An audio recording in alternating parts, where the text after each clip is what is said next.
Well, mobs of people, really a coalition of the unhappy, is tearing down statues, desecrating monuments, but that destruction is more than simply symbolic. It's a deliberate effort to erase history, to separate us from our past and its useful lessons, and distract from the problems that are affecting Americans today. In Chicago, for example, where more than 50 people have been shot with guns this week, politicians are now moving to erase American history altogether. State Representative LaShawn Ford is calling on the Illinois State Board of Education to abolish all history classes in all schools statewide, claiming that teaching American history leads to racism. Jason Hill is the author of the book We Have Overcome. He's a professor at DePaul University in Chicago, and we're happy to have him on tonight. Professor, thanks so much for coming on. So, eliminating all history. Explain, if you will, what you think the idea is behind this. Well, thank you for having me again, Tucker. I think what we're seeing in the educational system is systemic nihilism. So let's go back a step further. A couple weeks ago, Rutgers University declared that grammar was racist.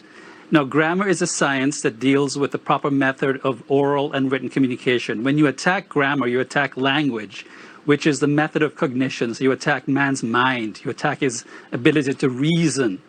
Yes. So you attack man's mind, which means you leave us on the level of grunting farm animals. So you leave us incapacitated to reason, to think, and then you take away his history. You take away human history. You take away our constitutional rights, or Bill of Rights, or Second Amendment, or First Amendment, or time-worn principles that we use to defend our way of life, or Judeo-Christianity. You're looking at systemic nihilism. You're looking at the Antichrist, as far as I'm concerned.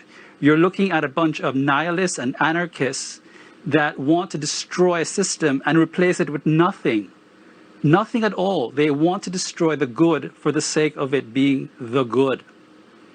I have been warning, I have talked about this on your show, that these postmodern nihilists that started from back in the 60s, when we had these fake disciplines attacking reason, valorizing feelings as the only criteria for adjudicating disputes, one's feelings and one feeling of being offended as the only criterion for adjudicating disputes, and dispensing with reason, objective reality, and logic as the construct of imperialist, racist white men. That's what we're seeing today. And so you dispense with history altogether.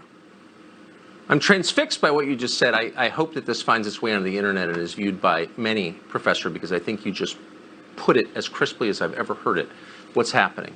And it's as scary as you say it is. Thanks so much for joining us tonight. I hope you keep teaching for a long time.